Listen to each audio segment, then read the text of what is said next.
The temperature T dependence of resistivity of the materials A and B is represented by figure first and figure second respectively.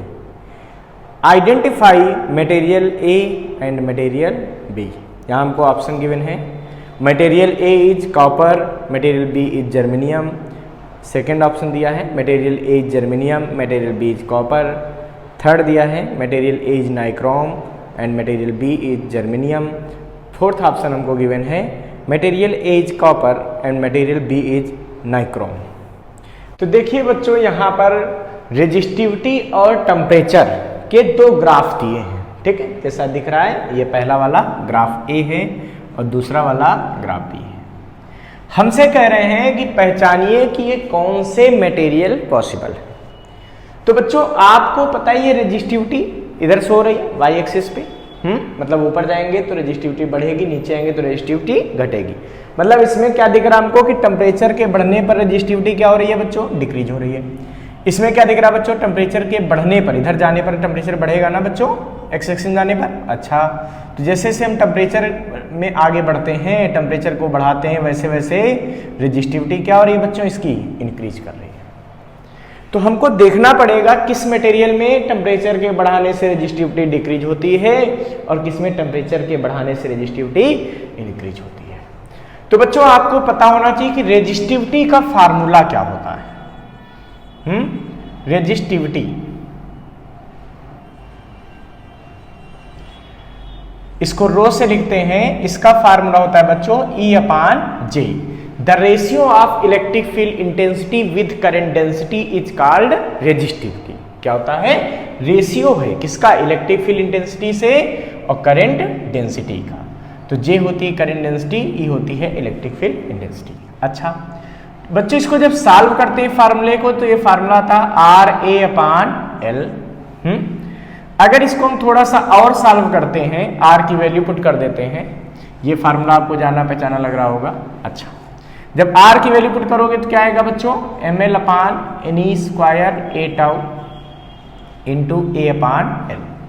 जब इसको solve करते हो तो AL से AL cancel हो जाते हैं, तो रो बराबर बचता है m/ne² τ।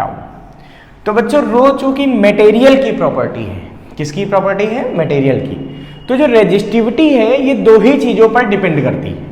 तो एक बच्चों डिपेंड करती है मटेरियल पे और दूसरा ये डिपेंड करती है बच्चों टेम्परेचर।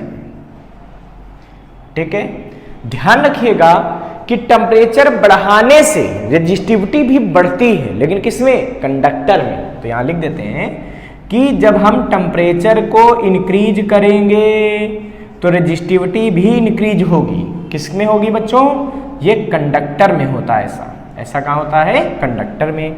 अच्छा, और टेम्परेचर के इंक्रीज करने से रेजिस्टिविटी डिक्रीज हो जाती है। ये बच्चों कहाँ होता है, ये होता है सेमी कंडक्टर में। किसमें होता है, सेमी कंडक्टर में।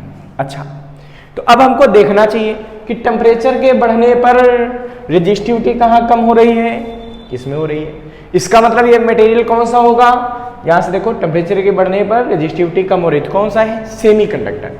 इसका मतलब जो ए वाला ग्राफ है वो किसका है, वो किसी सेमी कंडक्टर का है। बहुत बढ़िया। और अगर मैं बी वाले में बात करता हूं, दूसरे ग्राफ को ध्यान से देखता हूं, तो मैं क्या पा रहा हूं कि टेम्परेचर के बढ़ने से रेजिस्टिविटी भी बढ़ती है।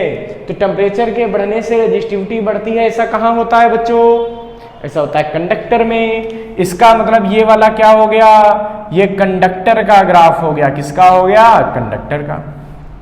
अब हमको दिए गए ऑप्शन में ऐसा ढूंढना चाहिए आंसर कि ए सेमी कंडक्टर को बताएं और बी कंडक्टर को बताएं।